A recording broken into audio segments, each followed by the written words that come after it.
है कि जब राजनीतिक मामला में वोट करने की बारी आए तो बहन बहन जी के साथ जाना चाहता है और चंद्रशेखर जी को सड़क पर आंदोलन करते देखना चाहता है।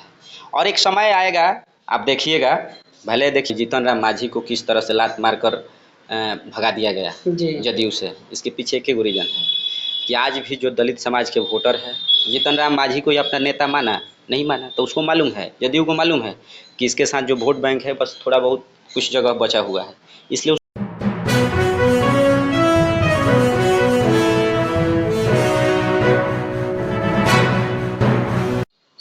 नमस्कार साथियों, मैं रजनीश भारती, आप देख रहे हैं महानायक टीवी न्यूज। साथियों, आज मैं बिहार के सारण जिले के मढ़ौरा प्रखंड के आज मढ़ौरा में ही अंबेडकर पार्क में जो एक्टिविस्ट हैं अमित मेहरा जी, आज इनसे कुछ बात करेंगे खास मुद्दाओं पर, क्योंकि हमेशा समाज के मुद्दाओं पर हमेशा मतलब चर्चित रहते हैं और बाबा साहब के मिशन को हमेशा आगे बढ़ाते रहते हैं। तो इनसे कुछ खास मुद्दा पर बात करते हैं। तो स्वागत है सर महानायक टीवी न्यूज पर। स्वागत है सर। जिस प्रकार से आज हमारे बिहार में देखा जाए तो आज दलित गुमराह हो गया है, उसको पता नहीं चल रहा है कि हम वोट किसको दें, क्या कहिएगा इस पर आप? बात तो सच्चाई है आपकी। सबसे बड़ी बात है कि बिहार का दलित आज के डेट में टोटली कंफ्यूज है। सामाजिक मूवमेंट के लिए तो बहुत स्ट्रांग है, जहाँ भी कहीं कुछ होता है या समाज में कहीं उत्पीड़न होता है या जहाँ भी कोई घटना घटता है, इसके लिए दलित समाज एक्टिव है, खड़ा होता है, लड़ाई लड़ता है, उचित लड़ाई लड़ता है। उसके लिए तमाम संगठन है जो बहुजन मूवमेंट को आगे बढ़ाने में एक्टिव है, जैसे भीम आर्मी और तमाम संगठन जो कि उसके लिए खड़ा हो जाते हैं। लेकिन जहाँ रहा बात राजनीतिक उत्थान की, इसके लिए सच में दलित टोटली कंफ्यूज है। इसका मुख्य रीज़न कई है। सबसे बड़ी चीज़ है कि जो दलित समाज के वोटर हैं वो आज तक तय नहीं कर पाए कि मुझे वोट किसको करना है। चुनाव के टाइम में वो कंफ्यूज हो जाते हैं। तो कंफ्यूज रहने का ही मुख्य कारण है कि दलितों का कुछ वोट राजद के साथ जाता है। देखिए, दलित में भी जानिए कि जो कहीं के पासवान समाज के लोग हैं वो तो कहीं ना कन्फर्म है कि भाई हमको कहीं चिराग पासवान जी को वोट देना है। लेकिन देखा जाए इसमें जो कहीं कि जो जिसको बोला जाता है एकदम चमार जाति के लोग, नहीं, ऐसा नहीं है। दुसाध जाति के जो लोग हैं, ऐसा नहीं है कि वो चिराग पासवान के ही साथ जाते हैं, ठीक है, लेकिन एक उनका वोट कुछ हद तक जाता है, लेकिन टोटली नहीं जाता है। मैंने समझ लीजिए कि दलित समाज के टोटल वोटर, चाहे चमार हो, दुसाध हो, मुसहर हो, नौट हो, धोबी हो, ये तमाम दलित का जितने जातियाँ है, ये टोटल वोटर कन्फ्यूज है। वोट के टाइम में अपने प्रभाव के बदौलत स्थानीय जो भी नेता होते हैं अपने प्रभाव के बदौलत अपने में वोट को ट्रांसफ़र करा लेते हैं, वो दूसरी बातें है। लेकिन जो समाज में जो ज़रूरत है, जिस मूवमेंट को आगे बढ़ाना है और कौन उसका अपना है, इस विषय में दलित को मालूम नहीं है। और जो एक्टिव दलित है वो इसलिए कंफ्यूज है कि उसका जो पार्टी जिससे वो लाइन्स करे, जिस पार्टी से वो नहीं कर पाती है, इसलिए उसका कुछ वोट दूसरे पार्टी में भी जाता है। मुख्य रीज़न कारण ये है कि देखिए, बिहार में जैसे जो भी बिहार की जो बड़ी पार्टियां हैं, बीजेपी है, जदयू है और राजद है, ये पार्टियां दलित की किसी पार्टी के साथ गठबंधन करना कतई नहीं चाहती है। कारण ये है, उसको कारण क्या है, वही कारण आज समझने के लिए कोशिश कर रहे हैं। मुख्य कारण यही है कि दलित लोग अपना पार्टी को आज तक समझ ही नहीं पाया जिससे उस पार्टी के साथ गठबंधन वो करे। जब बिना गठबंधन के ही दलित समाज राजद, बीजेपी और जदयू को वोट कर देता है, तो दलित पार्टी के साथ गठबंधन ये पार्टी क्यों करेगी? जी, मुख्य कारण तो यही है कि क्यों करेगी गठबंधन। गठबंधन करने के लिए सबसे मजबूत चीज़ यही है कि वो अपना वजूद बचा ही नहीं पा रहा है दलित। यही कारण है कि दलितों के लिए जो स्कीम बिहार सरकार हो चाहे केंद्र सरकार हो, वो चला सके धरातल पर वो नहीं चला पा रही है, क्योंकि उसको मालूम है कि बिना कुछ किए हमारे पास वोट मेरे में जो गेंद है उसके पाले में चला जाता है, तो क्या जरूरत है उसको दलित चिंता के बारे में सोचने को। वर्तमान में जो आज की डेट में जो सरकार है, जब से सरकार बनी है, मैं ये दावे के साथ कह सकता हूँ आपको कि एट्रोसिटी एक्ट का मामला पहले से 2 से 3 गुना ज़्यादा बढ़ गया है। और समस्या इस हद तक जा चुकी है कि आज तो पहले तो दलित के लिए मान लीजिए FIR हो जाता था, उसके बाद कार्रवाई होती थी या नहीं होती थी, लेकिन आज के डेट में FIR तक जल्दी नहीं हो रहा है। और महागठबंधन की ये सरकार है, इस पर सिर्फ ये लोग दलित का वोट लेना तो चाहता है, लेकिन दलितों का उत्थान कैसे हो इसके बारे में कोई चिंतित नहीं। आज यही कारण है कि जो महागठबंधन जो आज कहीं के पटना में इतना बड़ी विशाल मतलब वहाँ पर बैठक हुई, लेकिन उस बैठक में देखा जाए तो जिसको आज 22% जिसको मायावती का वोट है, आज वही कारण है कि उनको लोग नहीं बुलाए। क्या कारण हो सकता है? इसमें कारण मुख्य रूप से यही है कि दलित समाज के जो वोटर है वो कंफ्यूज है। इसके चलते उन लोग नहीं बोला, जब दलित समाज के प्रत्येक आदमी जब अपने वोट के प्रति सजग हो जाएगा, अपना वजूद बचाते हुए अपने एक पार्टी को वोट करेगा, तब न जाके कोई पार्टी उसके साथ गठबंधन करेगा। इसलिए दलित समाज को चाहिए कि वो अपना वोट सही ढंग से सुनिश्चित करके एक जगह और एक पार्टी को करे। जब पार्टी को वोट गिरने लगेगा तो ये जो तमाम पार्टियां है, राजद है, जदयू है, भाजपा है, ये लोगों को मजबूरी हो जाएगा उससे गठबंधन करना। आप यहाँ देख लीजिए, पिछले कई सालों से मैं जब से सक्रिय हूँ राजनीतिक समाज में, मैंने देखा जो यहाँ पर मुस्लिम लोगों का जो वोट है ये बीजेपी को देखता है लोग, ये मुस्लिम कम्युनिटी के लोग देखता है कि बीजेपी को कौन हरा रहा है, उसको कोई मतलब नहीं है कि कौन सा पार्टी को वोट देना है। लास्ट में वो लोग देख लेता है कि बीजेपी को जदयू हरा रहा है तो मुस्लिम लोग जदयू को वोट कर देता है। जब वो लोग देख लेता है कि बीजेपी को राजद हरा रहा है तो राजद को वोट कर देता है। लेकिन उन लोगों ने आज तक अपना स्टैंड क्लियर नहीं कर पाया कि हमको किसको देना है। यही कारण है कि देख लीजिए मुस्लिमों का कोई पार्टी कभी उस तरह से उत्थान नहीं हो पाया। यही स्थिति बिहार के दलितों का है। जब तक बिहार के लगभग 20-22% दलित अपना स्टैंड क्लियर नहीं करेगा, इन लोगों का वजूद बचने नहीं जा रहा है। इससे बद से बदतर स्थिति होगा बिहार में दलितों का जो आने वाला समय है। अच्छा, बिहार में जो दलित समाज को जो अपना प्रतिष्ठा लोग कैसे बचा पाएंगे? अपना प्रतिष्ठा बचाने के लिए एक ही रास्ता है कि आप अपना वजूद बचाने के लिए एक जगह वोट करिए। कहीं भी एक तय करिए कि आपके लिए कौन लड़ रहा है, आपका दोस्त कौन है और आपका दुश्मन कौन है। वही तो आज लोग नहीं कर पा रहे हैं ना सर। तो ये करना पड़ेगा। सामाजिक संगठन, ये जितनी तरह तरह के जो सामाजिक संगठन हैं, सबको राजनीतिक मामले में एक प्लेटफॉर्म पाने की ज़रूरत है। चाहे वो सामाजिक रूप से वो कई संगठन में जुड़कर काम करे, वो अच्छी अलग बातें हैं, लेकिन राजनीतिक मामले में उसे एक प्लेटफॉर्म पाना चाहिए।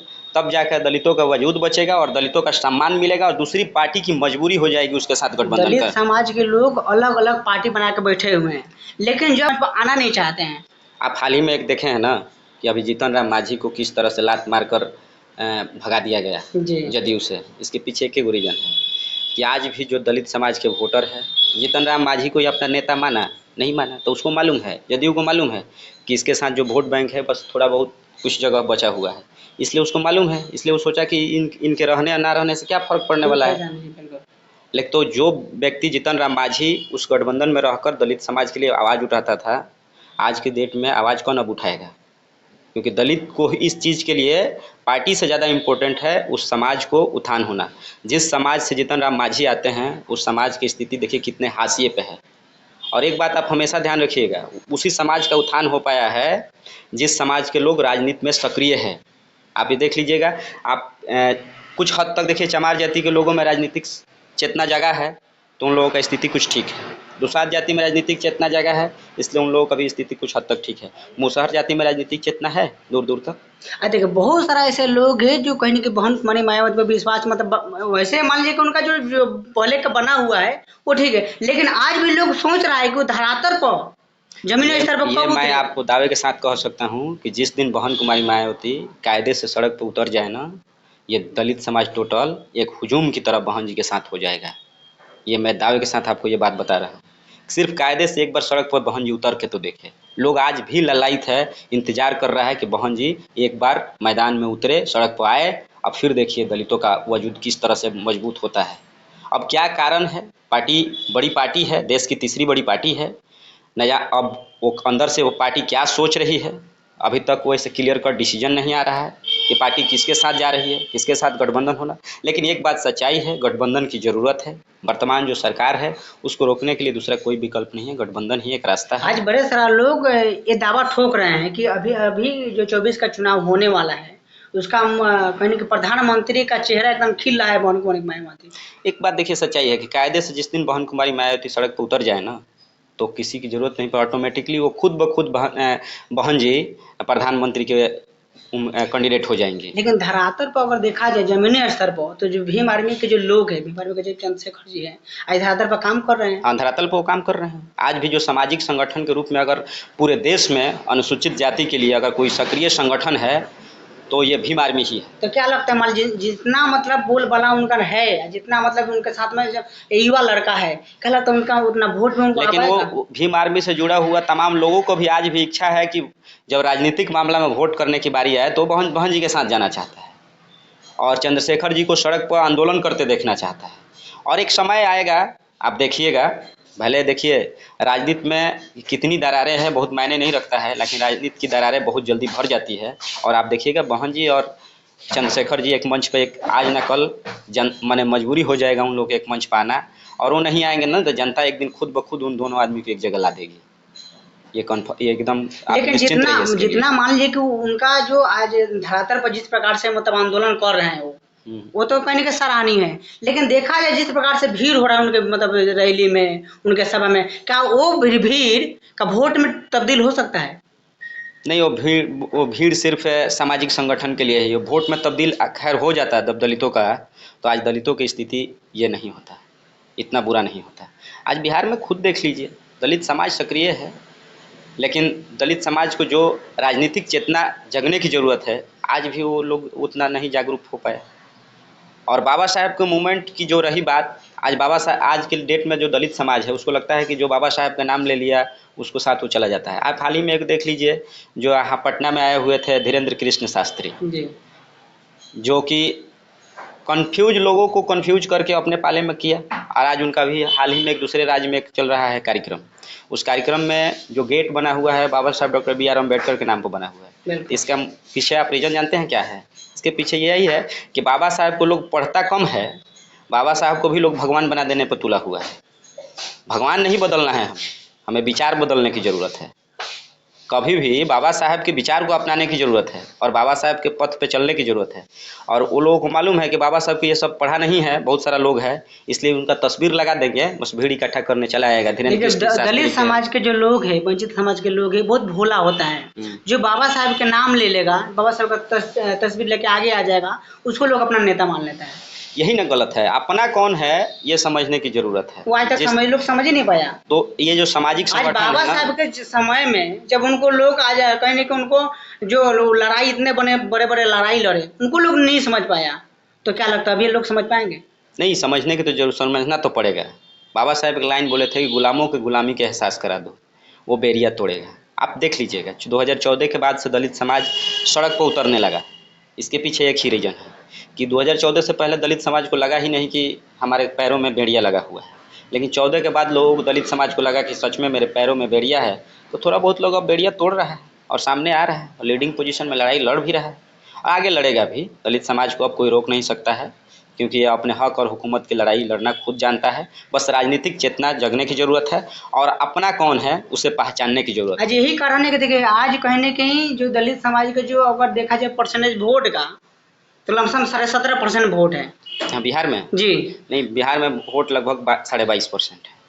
22.5%, लेकिन फिर भी अगर देखा जाए तो यहाँ पर शासन करने वाला व्यक्ति, लेकिन वोट एक जगह नहीं ना है, दलितों का वोट एक जगह नहीं है, वो सिर्फ कहने के लिए 22.5%।